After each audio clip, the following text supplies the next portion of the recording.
деп аталады. Барлықтар тақтадағы нақыл сөзге назар аударыңдаршы. Айкен оқи қойшы нақыл сөзді. Нағыз дос сен қателік жіберген кезде жанынан табылады. Жақсы.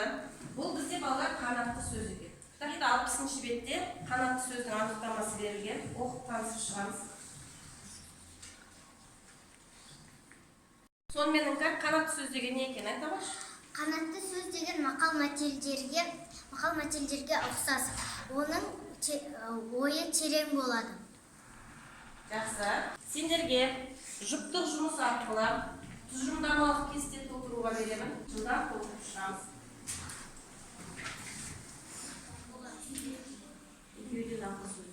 Ал балалар тұжырымдамалық кесте толтырып болса, оқиық. Аружан оқысын ба? Оқи қой. Екеуінде нақыл сөз және де авторы болады, айырмашылығында терең ойға құрылған. Терең ойға құрылған. Жақсы. Аружанға келіп байланыс жасаймыз. Рамазан. Аружан өз міндетін дұрыс атқарып, қанатты сөздерді және ұқсастығын, айырмашылығын дұрыс істейді деп ойлаймын. Себебі айырмашылығында жауаптарын дұрыс жазған және де ұқсастығында дәл жауабын жазған деп ойлаймын. Жақсы, жарайсыздар. Ал балалар өзіміздің жұмысымызды бармақ әдісі арқылы бағалайық. Қалай бағалаймыз жұптық жұмысымызды? Бармақ әдісі арқылы бағалаймыз. Бармағымыз жоғары болса, біз мақсатқа қол жеткізді. Бармағымыз солға қарай болса, біршама қиындықтар туындады. Бармағымыз төмен қаратсақ, тапсырма қиын болды, бізге орындау қиын дейміз. Ал кәдімгі бағалаймыз. Бармақ әдісі арқылы, бармағымыз бәріміз жоғары көтереміз. Бізге Рамазан екеумізге жұптық жұмыста сәл қиындау болды. Себебі біз қанатты сөздер мен мақал-мәтелдің айырмашылығын сәл таба алмай қойдық. Сәл таба алмадық. Бірақ бағана сыныптастарың айтқан ойынан кейін сендер қанатты сөз бен мақал-мәтел жайын түсіндіңдер ме? Түсіндік. Яғни қанатты сөз ол терең ойға құрылады екен, және қанатты сөздің белгілі авторы болады екен. Басты айырмашылығы осы екен. Жақсы балалар, бүгін сабақта сендермен бірге батылдық деген Марк Твеннің әңгімесімен танысатын боламыз. Қазір әңгімені әр оқушы өзіміз жеке мәтіннің ішімізден оқып танысып шығамыз. Балалар, мәтіннің мазмұнын оқып болсақ, жұптық жұмыс арқылы мәтінді мазмұнын бір-бірімізге мазмұндап берейік. Мазмұнын түсініп алу үшін жұптық жұмыс жасайық.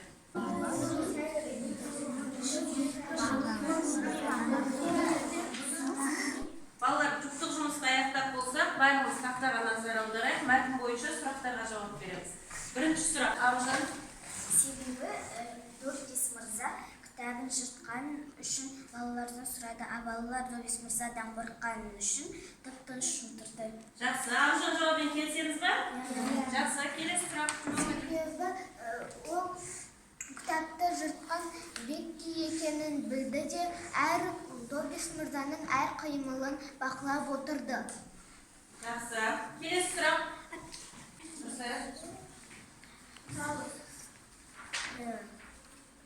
Том ол кітапты алып та есіктен шығып кетті. Сосын Том байқамастан кітапты жыртып алды да, сосын Добис мырза ол кітапты алайын десе жоқ екен. Сосын барлық балаларды қыздарды қатарға тұрғызып сұрады. Жақсы, отыра ғой, мысалы осы екен. Яғни балалардың барлығы өздері қателігін біліп отырған оқушы Добис мырзаның іс-әрекетін бақылап, қорқып отырды. Жақсы балалар, жауаптарың өте жақсы. Келесі тапсырма. Біз қазір сендермен бірге зерттеушілік әңгіме жүргізу арқылы топтық жұмыс орындайтын боламыз. Топтық жұмысты орындаймыз. Ауызша топтық жұмыс жүргіземіз. Бастаймыз. Барнс пен Мерсердің айтуынша, зерттеушілік әңгіме мұғалімдердің оқушыларды әңгімеге тарту кезінде дамыту қажет болып табылатын әңгіменің түрі. Зерттеушілік әңгіме барысында оқушылар өз сыныптастарымен шағын топтарда жұмыс істейді. Оларда ортақ проблема болады. Бұл мәселе бойынша бірлескен түсінік қалыптастырады. Идеялармен пікір алмасып, бір-бірінің идеяларын талқылайды, баға береді, ұжымдық білім мен түсінікті қалыптастырады. Басқаша айтқанда, оқушылар бірге ойланады. Оқушылар зерттеушілік әңгімеге тартылғанда өз ойларын дауыстап айтады, болжамдар ұсынып талқылайды. Талқылау кезінде олар мүмкін, егер, бәлкім деген сияқты сөздерді қолданып, өз идеясын дәлелдеу үшін сондықтан деген сөзді пайдаланып, топ тарапынан қолдау қажет болғанда, солай емес пе деген сұраққа сүйенеді. Болдық па, дайынсыз ба балалар?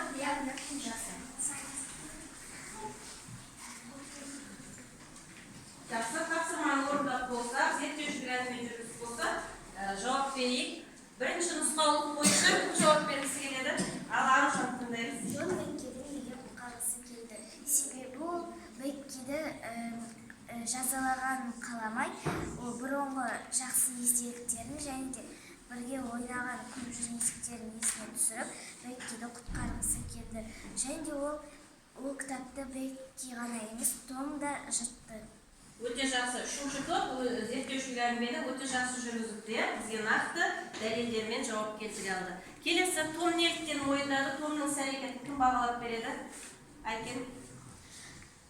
Том неліктен мойындады? Себебі Том нағыз дос болғандықтан, адал болғандықтан, досын құтқарғысы келгендіктен мойындады. Және біз Томның іс-әрекеті дұрыс деп ойлаймыз. Себебі ол досын сатпай, адал болып, досын құтқарды. Жарайсыз, отыра Айдызы Томның іс-әрекетін бағалайды. Томның іс-әрекетін бағалау бойынша бізге Аружан, Айкен, Айгүл жауап берген болатын. Кері байланыс береміз. Үндемей отқан оқушылар, Дария, кері байланыс бер. Екінші топқа мен керемет баға берем. Себебі олар Томның іс-әрекетін дұрыс анықтап, оны білді. Дұрыс анықтап бағалай білді. Жақсы. Енді бүгінгі сабақты қорыту мақсатында сендермен 6 қалпақ әдісі бойынша қазір сабақты қорытындылайтын боламыз. Ақ қалпақ қандай ақпаратымыз бар? Яғни Том мен Бекки туралы бізде қандай ақпарат бар? Ақ қалпақ кім жауап береді? Аружан. Келесі бізде қызыл қалпақ осы оқиғаға байланысты, яғни бүгінгі біз айтқан батылдық оқиғасына байланысты менде қандай сезімдер туындады? Кім өз сезімдерін жеткізгісі келіп отыр? Бүгінгі тақырып туралы. Жақсы, ойлана тұрып бәріне берейін. Сосын сары қалпақ мәтін кейіпкерлерінің іс-әрекеті пайдалы болды ма? Қара қалпақ Томның ойы жүзеге асады ма? Қалай ойлайсыңдар? Мүмкін мұғалім біліп қоятын шығар, Том өз ойына алып отырған, оны Бекки орындаған, не? Қандай қауіп бар? Оның ойы жүзеге асады ма? Ода қауіп бар ма? Келесі жасыл қалпақ осындай жағдайда басқаша не істеуге болады? Сендер мысалы Томның орнында болсаңдар не істейтін едіңдер? Кім жауап береді? Келесі көк қалпақ мәтіннің негізгі ойы не? Бүгінгі мәтіннен біз не түсіндік? Ал жасыл қалпақ деген оқушылар? Ақ қалпақ, қызыл қалпақ, сарындай ақпарат ол олардың арасында болған оқиғаны ешкім білмегенін қалап, бұның жан-жаққа таралмағанын қалады. Және де оны егер де Тобис мырза біліп қойса, Беккиді жазалар еді.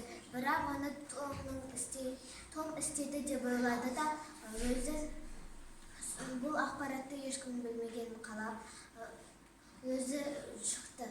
Өте жақсы ақпарат берді Аружан. Жарайсың, отыра ғой. Келесі, қандай сезімдер туындады? Том өз жан досын құтқарғысы келіп, ол өзінің мойнына жазаны алды. Жақсы. Жарайсыңдар. Келесі, сары қалпақ қандай іс-әрекеті пайдалы болды? Менің ойымша, Томның іс-әрекеті Беккиді құтқарғаны пайдалы. Өйткені досы қиындыққа тап болғанда әрқашанда құтқарып жүру керек. Тамаша, жарайсың, өте жақсы. Келесі, қара қалпақ бізде. Томның ойы жүзеге асады, себебі ол Беккиді құтқарады. Екеуі мұғалімнен ұрыс естімейді, бірақ оның да қауіптері бар, себебі ол Том мен Бекки Тобис мырзаның кітабын жыртса, ол мысалы мұғалім оған ескерту айтып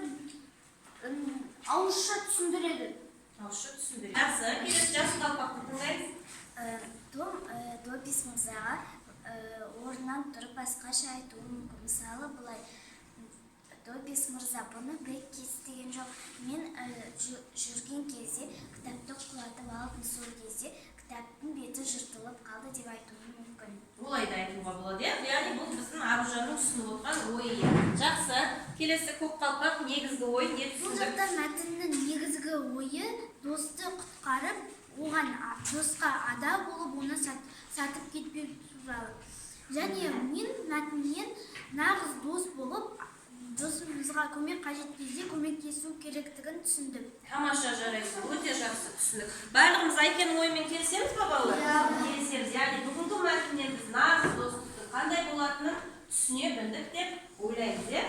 Білімімді толықтыру үшін не істеуім керек деген сұрақтар арқылы жетістік баспалдарымен бүгінгі сабақта өз-өзімізді бағалаймыз. Кім өзін-өзі бағалап береді маған? Аружан? Мен бірінші сатыда себебі мен барлық тапсырманы бұлжытпай орындап, тез қол көтеріп жауап бердім. Жауап бердің. Яғни бүгін сен кейіпкерлердің іс-әрекетін талдай алдың ғой? Иә. Талдай алдың. Жақсы, отыр. Маған қиын болды деген сияқты талдаймыз. Сосын баспалдақтың қай сатысында екенімізді анықтаймыз. Кім бағалайды өзін? Жәмир айта ғой. Мен екінші сатыда тұрмын. Себебі мен қанат сөзбен айырмашылығын және ұқсастығын, мақал-мәтелге ұқсастығын табуда қателіктер менде болды. Қателіктер болды. Өте жақсы. Осылай сабақ мақсатына сәйкес тапсырмаларды орындауда қиналған балалар болатын болса, үйге барып тағы не істейміз? Білімімізді толықтырып, мәтінді қайтадан оқып, қарастырып келеміз. Жақсы, бүгінгі сабаққа сендерге көп рахмет. Сау болыңыздар.